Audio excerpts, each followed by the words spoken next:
ಆತ್ಮೀಯ H16 news ಅರ್ಥಾತ್ ಸೀತಾರಾಮ್ ನ್ಯೂಸದ ವೀಕ್ಷಕರೇ, ನಾನು ನಿಮ್ಮವ ಎಂ ಆಯುಧ ಮಲ್ಲಪ್ಪ ಜೊತೆವರು. ತಾವು ಈಗ ಸುದ್ದಿಗಳ ಲೋಕಕ್ಕೆ ಎಂಟ್ರಿ ಹೊಡಿತಾ ಇದ್ದೀರಿ. ಈ ಸುದ್ದಿಗಳನ್ನು ಪ್ರತಿಯೊಂದು ನೋಡೋ ಜೊತೆಗೆ ನಿಮ್ಮ ಅಭಿಪ್ರಾಯಗಳನ್ನು ಹಂಚ್ತಾ ಇರಿ. ಯಾಕಂದರೆ ಈ ಸುದ್ದಿಗಳು ನಿಮಗಾಗಿ, ನಿಮ್ಮ ಬದುಕಿಗಾಗಿ, ನಿಮ್ಮ ವೈಚಾರಿಕೆಗಾಗಿ, ನಿಮ್ಮ ತಿಳುವಳಿಕೆಗಾಗಿಯೂ ನಿಮಗೂ ಗೊತ್ತು. ಜೊತೆಗೆ ನಮಗೂ ನಿಮ್ಮೊಂದಿಗೆ ಇದೊಂದು ಮಾತಾಡುವಂಥ ಜೊತೆಗೆ ಸುದ್ದಿಗಳನ್ನು ಬಿಡುವಂಥ ಕೆಲಸ. ಈ ಕೆಲಸದಲ್ಲಿ ನಾವು ನಿಮ್ಮೊಂದಿಗಿದ್ದೀವಿ ಅಂತ ಹೇಳ್ತಾ ನೋಡ್ತಾ ಇರಿ ಸುದ್ದಿಗಳನ್ನು.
ಈಜು ಬರೋದ್ರೆ ನೀರೊಳಗೆ ಇಳಿಬೇಕು ಅವರು.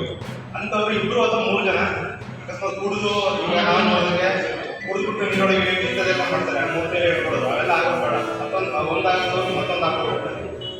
ಅದಕ್ಕೋಸ್ಕರ ಯಾರು ಈಜು ಬರುತ್ತೋ ಮೊದಲೇ ನಿಗದಿಪಡಿಸಿರ್ಬೇಕು. ಯಾರು ಆಯೋಜಕರು ಯಾರು ಇರ್ತಾರೆ, ಸಮಿತಿ ಆಯೋಜಕರು ಅವ್ರು ಮೊದಲೇ ನಿಗದಿಪಡಿಸಿರ್ಬೇಕು. ಇಂಥವರೇ ನೀರೊಳಗೆ ಇಳಿಬೇಕು, ಅವರೇ ಗಣಪತಿ ವಿಸರ್ಜನೆ ಮಾಡಬೇಕು ಅಂತ ಹೇಳ್ಬಿಟ್ಟು. ಈಗ ಬೇಕಾಗಿರೋಂಥ ಸೇಫ್ಟಿ ಮೆಜರ್ ಏನು ಬೇಕು ಅದನ್ನು ನೀವೇ ತೊಗೊಂಡಿರ್ಬೇಕು. ಅವ್ರಿಗೆ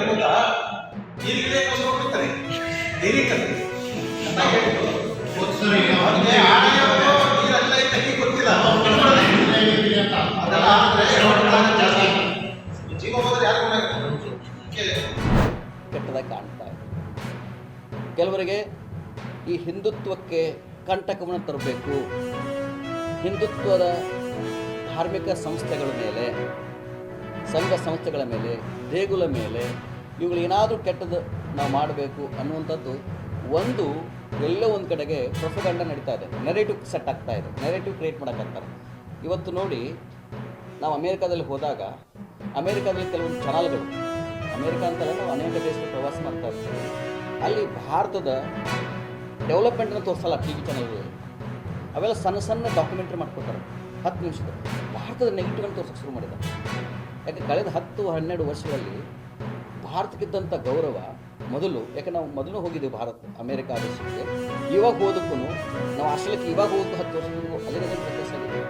ಭಾರತ ಅಂತ ಒಂಥರ ನಾವು ಎದೆ ಉಬ್ಬಿಸಿ ಹೋಗ್ತಾ ಇದ್ದೀವಿ. ಅಷ್ಟೊಂದು ಭಾರತದ ಬಗ್ಗೆ ಗೌರವ ಹೆಚ್ಚಾಗ್ತದೆ. ನಮಗೆ ಮೊದಲಿಗೆ ಯುವಕರವರು ಈ ಯುವಕರ ಸಂಖ್ಯೆ ಹೆಚ್ಚಾಗಿದೆ.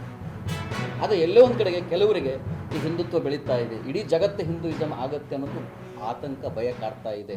ಆದರೆ ಭಾರತದ ಯಾವೊಬ್ಬ ಹಿಂದೂ ಗುರುಗಳು ನಾವ್ಯಾರೂ ಕೂಡ ಕನ್ವರ್ಟ್ ಮಾಡೋದಿಲ್ಲ, ಧರ್ಮಾಂತರ ಮಾಡೋದಿಲ್ಲ. ಆದರೆ ಅವರೊಳಗೆ ಧರ್ಮದ ತತ್ವ ಸಿದ್ಧಾಂತವನ್ನು ಬಿತ್ತಾ ಇದೆ. ಹಾಗಾಗಿ ಎಲ್ಲೋ ಒಂದು ಕಡೆಗೆ ಅದು ಧರ್ಮಸ್ಥಳ ಅಂತ ಇರ್ಬೋದು, ಇನ್ನೂ ಅನೇಕ ಶಬರಿಮಲೆ ಇರ್ಬೋದು, ಮತ್ತು ಇನ್ನೂ ಭಾರತದ ಅನೇಕ ಆಧ್ಯಾತ್ಮಿಕ ಗುರುಗಳನ್ನು ಕುರಿತು ಅವರು ಮಾಡುವಂಥ ಒಳ್ಳೆಯ ಕಾರ್ಯಗಳನ್ನು ಬಿಟ್ಟು ಬೇಕಂತಲೇ ಮೊಸರಲ್ಲಿ ಕಲ್ಲು ಹುಡುಕುವಂಥ ಕಾರ್ಯವನ್ನು ಮಾಡಿ ಅದಕ್ಕೆ ಅಪಖ್ಯಾತಿಯನ್ನು ಬರೋದು, ಕಪ್ಪು ಚಿಕ್ಕಿಯನ್ನು ಮಾಡೋದು, ಅದನ್ನು ನಕಾರಾತ್ಮಕವಾಗಿ ಬಿಂಬಿಸುವಂಥ ಕೆಲಸ ನಡೆದಿದೆ. ಈ ವಿಚಾರದಲ್ಲಿ ನಾವೆಲ್ಲರೂ ಹಿಂದೂಗಳು, ಹಿಂದೂ ಧಾರ್ಮಿಕ ಮುಖಂಡರು, ಆಧ್ಯಾತ್ಮಿಕ ಮುಖಂಡರು ಮತ್ತು ಅವರ ಸಿದ್ಧಾಂತ ತತ್ವಗಳು ಬೇರೆ ಏನೇ ಆಗಲಿ, ಆದರೆ ಇಂಥ ಸಂದರ್ಭದಲ್ಲಿ ನಾವೆಲ್ಲರೂ ಅವ್ರ ಜೊತೆಗಿರಬೇಕು. ಆದ್ಮೇಲೆ ಎಲ್ಲ ಸುದ್ದಿಗಳನ್ನು ನೋಡಿದ್ರಲ್ಲ, ಏನು ಅನಿಸ್ತು ನಿಮಗೆ? ಇದರಲ್ಲೇ ನಿಮ್ಗೆ ಲೈಕ್ ಆಗಿರ್ಬೋದು, ಡಿಸ್ಲೈಕು ಆಗಿರ್ಬೋದು, ಕಾಮೆಂಟ್ ಬೇಡಪ್ಪ ಅಂತೂ ಅನಿಸಿರ್ಬೋದು, ಕಾಮೆಂಟ್ ಮಾಡಬೇಕಪ್ಪ ಅನಿಸಿರ್ಬೋದು, ಶೇರ್ ಮಾಡಬಾರ್ದಪ್ಪ ಅನಿಸಿರ್ಬೋದು, ಅಂತ ಮಾಡಬೇಕು ಅನಿಸಿರ್ಬೋದು.